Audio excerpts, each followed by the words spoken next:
Bonjour à toutes et à tous et ravi de vous retrouver pour une nouvelle émission d'Au cœur de l'écho. Aujourd'hui, on va parler mobilité et surtout mobilité en entreprise. Comment les employeurs peuvent-ils aussi impulser de nouveaux comportements auprès de leurs collaborateurs? C'est tout l'enjeu que s'est lancé Jean-François Dino avec son entreprise Asphalt. Au cœur de l'écho, Amandine Pinault. Bonjour Jean-François Dino. Bonjour. Alors on va parler ce soir d'Asphalt, c'est votre toute dernière entreprise née en 2020, mais vous n'en êtes pas à votre premier coup d'essai, puisque vous avez créé plusieurs autres entreprises avant. Est-ce que vous qualifieriez un peu de serial entrepreneur? Vous aimez ça, la création d'entreprise? J'ai un peu ça dans les veines. J'aime pas trop le terme série parce qu'en fait, ça voudrait dire qu'on cherche toujours la prochaine, etc. En fait, on cherche à chaque fois que ça dure le plus longtemps possible. Mais et donc, il y a des belles aventures. Il y a des aventures qui se terminent avant qu'on puisse l'imaginer. Mais oui, je suis un multi-entrepreneur en tout cas. Et vous avez créé dans quel type de secteur d'activité avant Asphalt ? Alors avant Asphalt, dans différents types d'activités, parfois dans la tech, autour des chatbots, des robots logiciels, des sociétés de conseil. Et puis en gros, c'est toujours dans des sujets d'innovation ou d'accompagnement d'entreprise. Alors là, Asphalt, c'est totalement différent, c'est sur la mobilité. Et cette création d'entreprise, elle vous est venue de votre précédente expérience professionnelle. Vous étiez chez Mobivia. Comment ça vous est venu, cette idée d'Asphalt, justement ? En effet, pendant 5 ans, j'ai co-dirigé le fonds d'investissement de Mobivia, qui s'appelle VID. Donc Mobivia, c'est le groupe Noroto, Midas, ATU en Allemagne, et qui a une branche qui investit dans des startups qui investissaient dans des startups de nouvelles mobilités. Et moi, mon travail était de trouver des startups intéressantes à travers le monde à accompagner, trouver des thématiques pour lesquelles développer de nouvelles entreprises.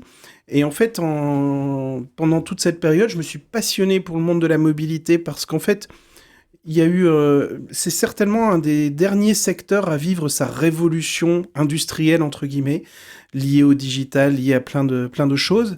Et donc, il y a eu beaucoup de secteurs, la distribution, la vente à distance, etc., ce que j'ai fait auparavant.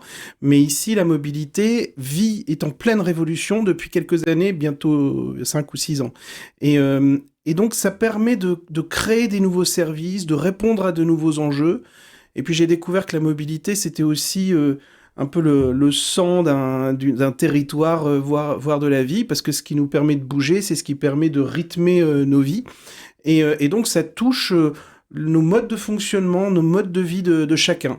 Et donc, alors que l'on est face à des enjeux importants pour la planète, la mobilité a un grand rôle à jouer. Donc j'ai pris toute cette dimension, et puis en même temps, j'ai découvert que ce métier du vélo en entreprise, il était en train de s'inventer dans d'autres territoires, notamment plutôt plus au nord de l'Europe et en Allemagne, c'était déjà très prégnant il y a 4 ou 5 ans.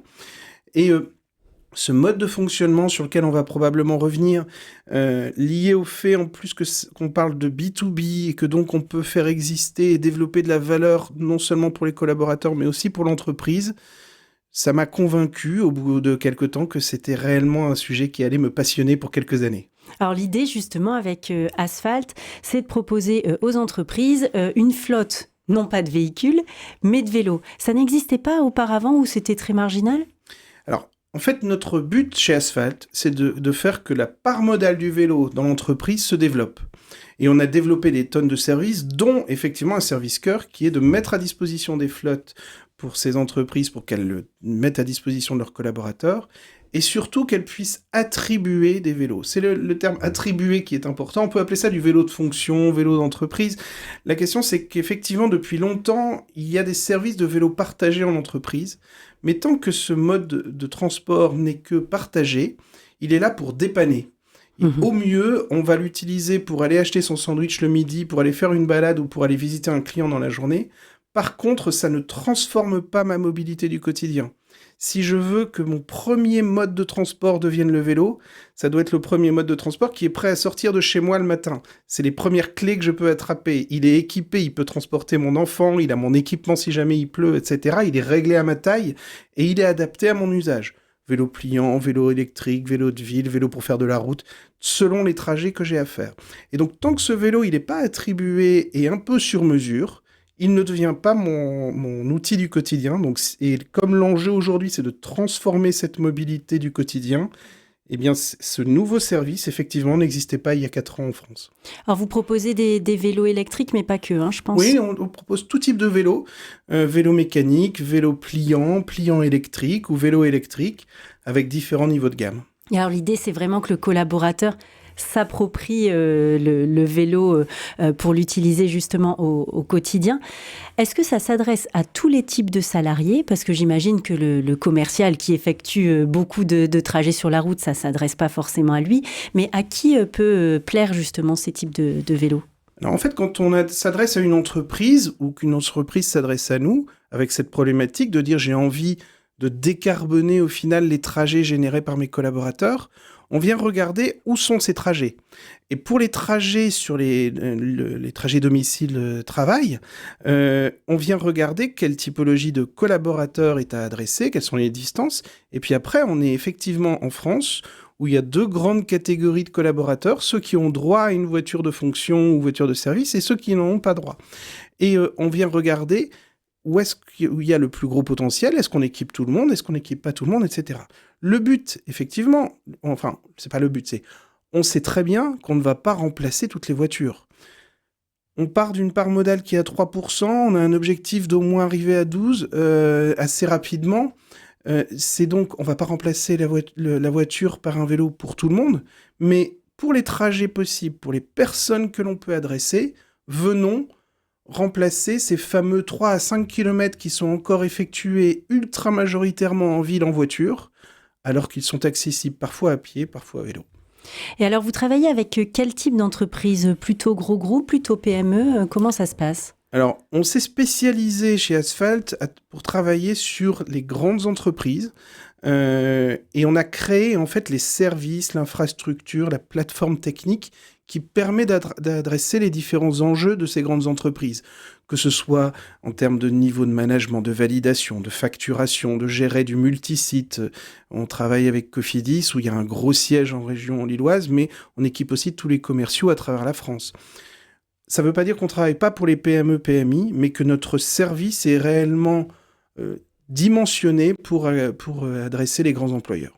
Alors, une fois que l'entreprise a sauté le pas et a envie de s'équiper, comment ça se passe? Est-ce qu'il y a des formations vis-à-vis des collaborateurs? J'imagine qu'il faut les impliquer aussi. Et, l'idée, c'est pas de leur dire un matin, bon, ben voilà, je te donne un vélo et puis tu te débrouilles. Tout à fait. Alors, une fois qu'on a passé cette phase de diagnostic avec l'entreprise en sachant qui peut avoir accès à ce package, que l'on vient cadrer les services, les budgets que l'entreprise est prête à y mettre, et bien en fait, après, on propose ça aux collaborateurs et on leur dit, voilà le deal que vous propose l'entreprise. Est-ce qu'elle vous met à disposition un vélo gratuitement? Est-ce qu'elle vous demande une contribution de 10 euros, de 20 euros, de 30 euros? Ça va dépendre du deal que monte l'entreprise. Et à partir de là, les collaborateurs, on leur propose de venir essayer. On fait des séances de démonstration. Il y a des mécaniques avec des magasins partenaires aussi pour découvrir cela. Et pendant cette phase de découverte, on leur demande de choisir, de dire je veux opter pour ce plan vélo ou pas.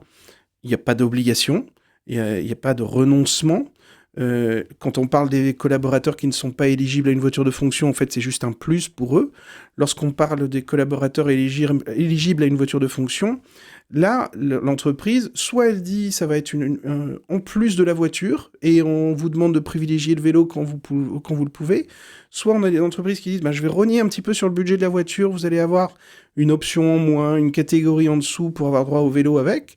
Mais on a aussi de plus en plus d'entreprises qui voient des candidats arriver, des jeunes cadres, qui auraient droit à une voiture, mais qui n'en veulent pas, parce que soit ils n'ont pas le permis, tout simplement, soit parce qu'en fait, ils n'en ont pas le besoin.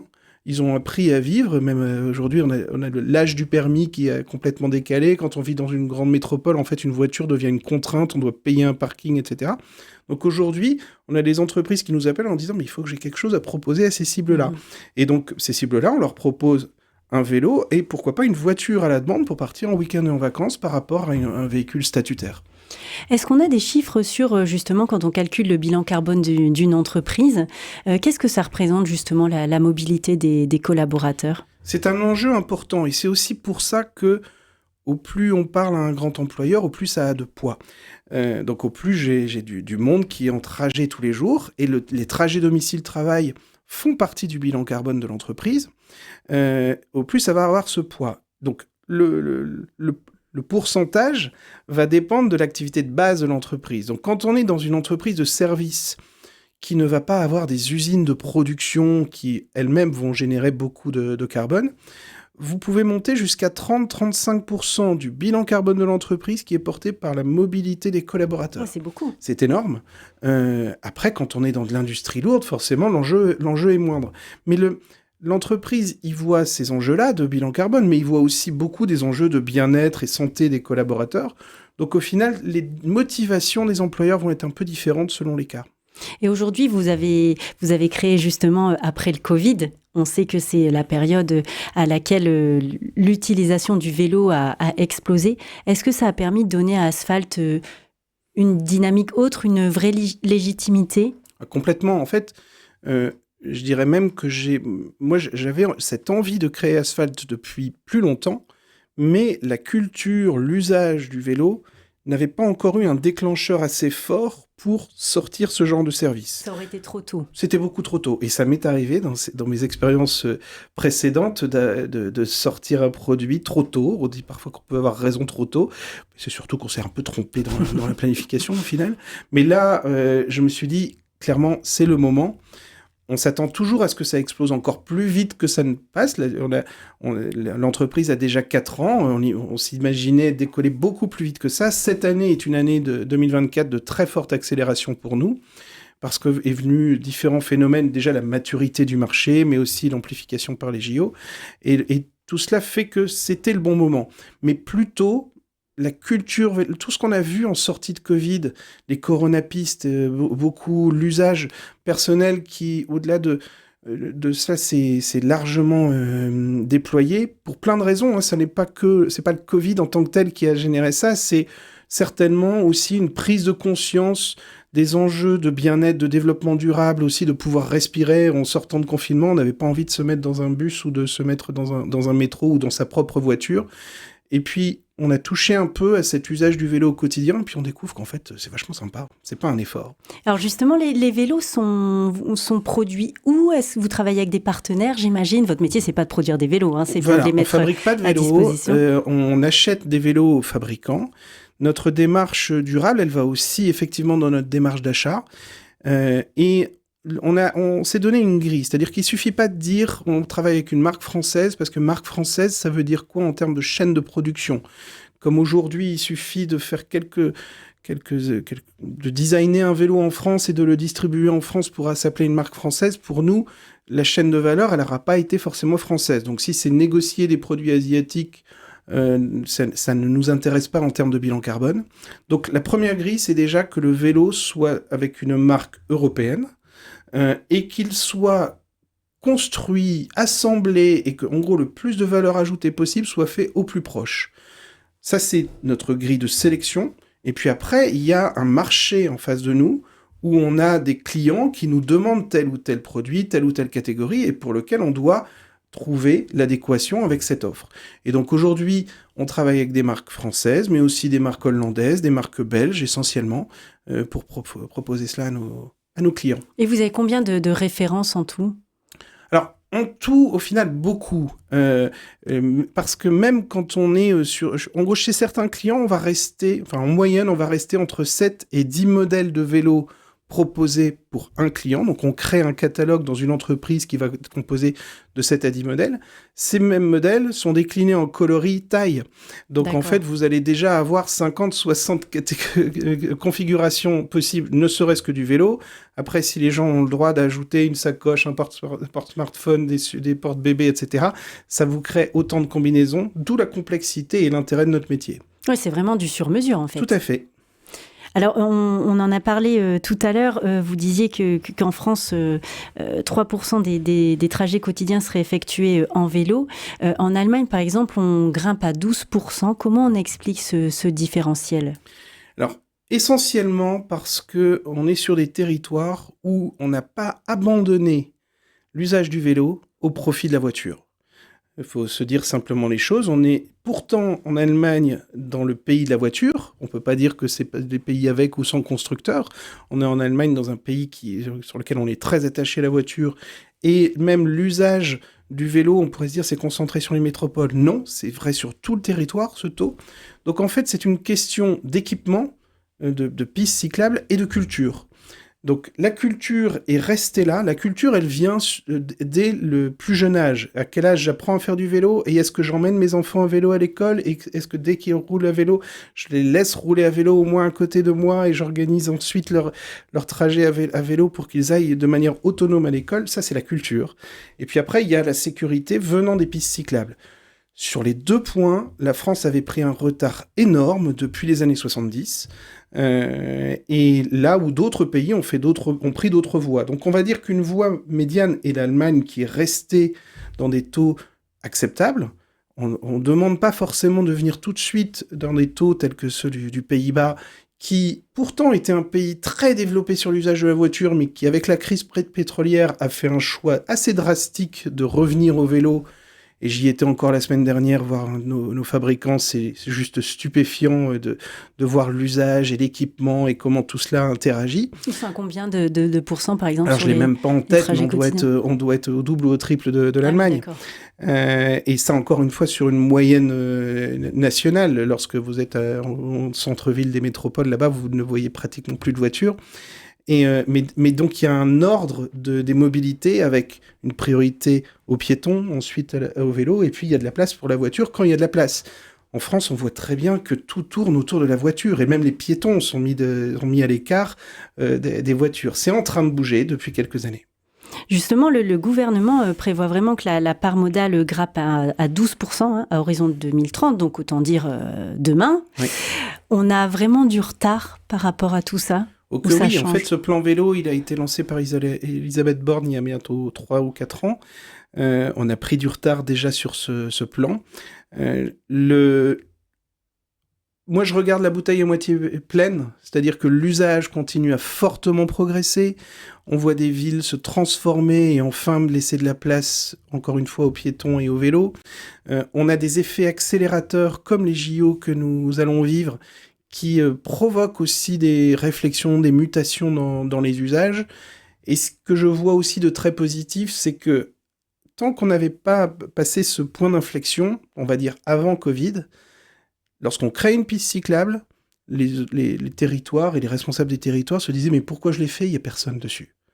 Aujourd'hui, quand on crée une piste cyclable, 6 mois, 1 an après, on se dit mais je vais devoir la doubler, la tripler parce qu'elle est en sous-capacité.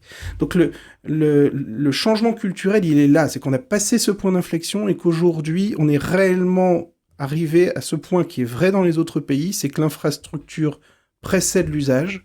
Et donc dès qu'on crée des pistes, et aujourd'hui il en manque en ville et il en manque pour passer d'une ville à l'autre, c'est là quasiment qu'on a le plus gros retard sur le territoire français, c'est pour permettre aux personnes qui vivent à 10, 15 km de leur lieu de travail, de pouvoir venir au travail. Ça veut dire qu'il y a besoin de lignes intercités, comme on peut l'avoir pour le bus ou pour le métro, des voies qui nous permettent de nous emmener facilement.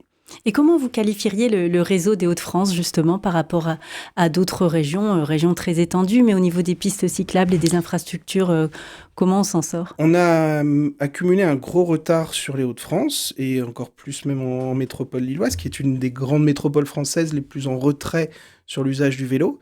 Ça a fait aussi que Asphalt, qui pourtant est une entreprise lilloise, avait très très peu de clients en région lilloise. D'accord. La majorité de nos clients étaient en Île-de-France ou carrément au sud de la France. Là, on a la chance que ça se met à s'accélérer avec quelques beaux clients que nous venons de signer.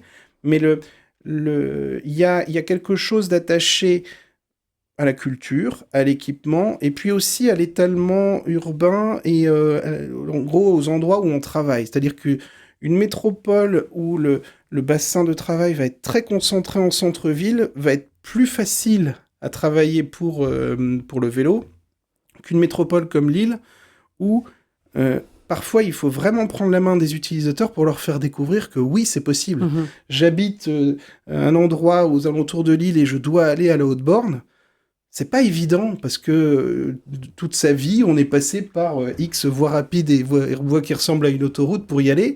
Et on s'est dit, mais en fait, comment je viens là à vélo ? C'est tout à fait possible, il y a des très belles voies pour y aller, mais il faut les découvrir. Ouais, il faut impulser le changement, en fait. C'est ça. Montrer que C'est on peut possible. faire Il faut différemment. des ambassadeurs, il faut des petits coups de pouce et il faut des aides pour le faire.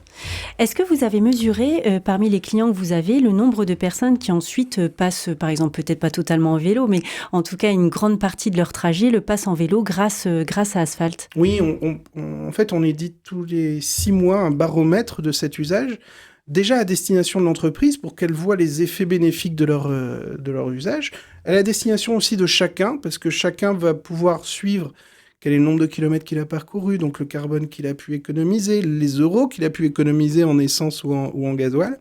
Donc aujourd'hui, on a le taux de personnes qui adoptent le vélo, le plan vélo de leur entreprise, et qui ne l'utilisent pas plus de 2 ou 3 fois par semaine est très très faible. D'accord. Donc une fois qu'on a eu ce succès, au final, comme on demande aussi, et c'est un peu la mécanique d'une salle de sport d'un abonnement, c'est-à-dire que si je paye un petit forfait tous les mois, 10-15 euros, c'est pas pour laisser le vélo au parking ou dans le garage ou quelque part ailleurs, c'est parce que je veux l'utiliser.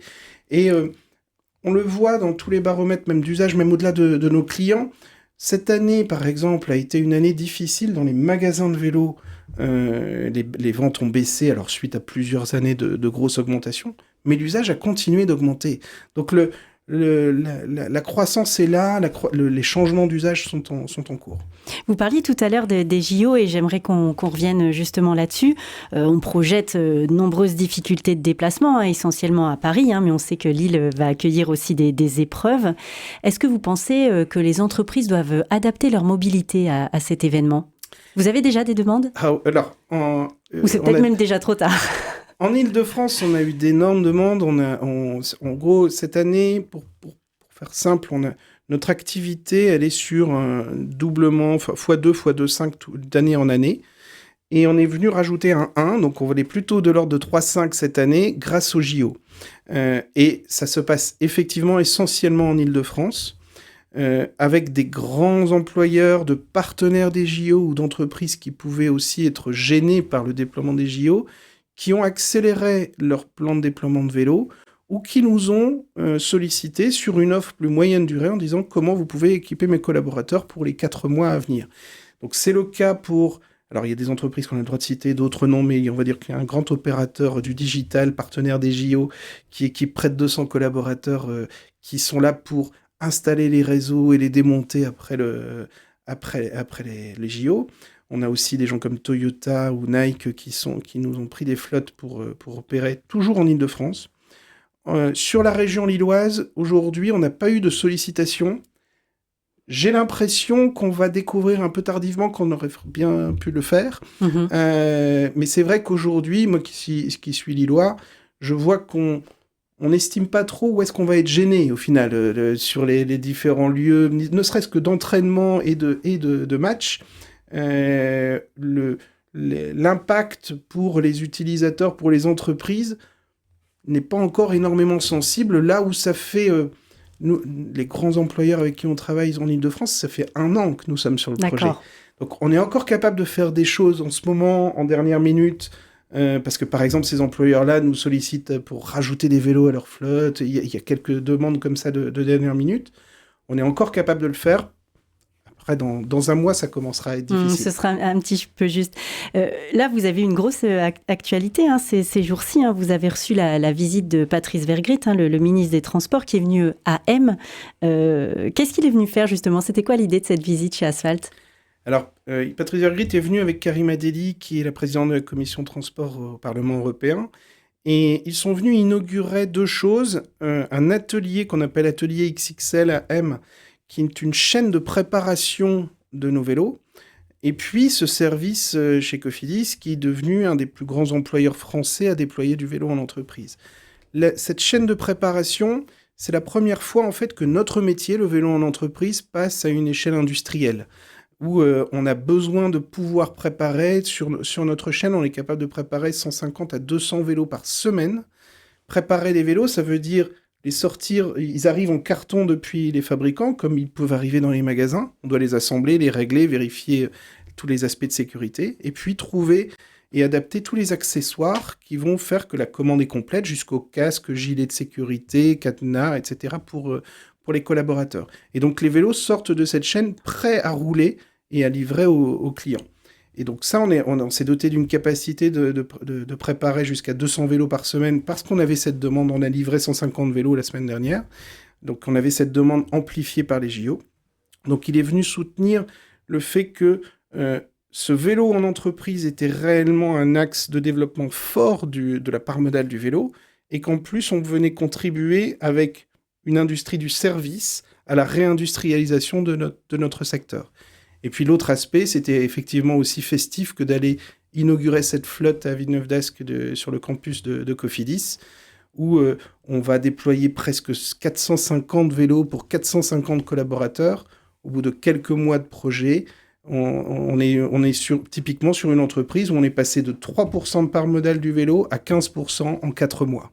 Ah oui, donc en effet, un bel exemple de croissance pour les entreprises et de dynamisme pour vous, pour Asphalt. C'est déjà la fin de notre émission. Un grand merci à Jean-François Dinaud de votre venue dans les studios, et on espère, chers auditeurs, de vous avoir donné l'envie, si ce n'est pas déjà fait, de troquer la voiture pour le 2 roues. Et je vous dis à bientôt pour une nouvelle émission d'Au cœur de l'écho. Au revoir.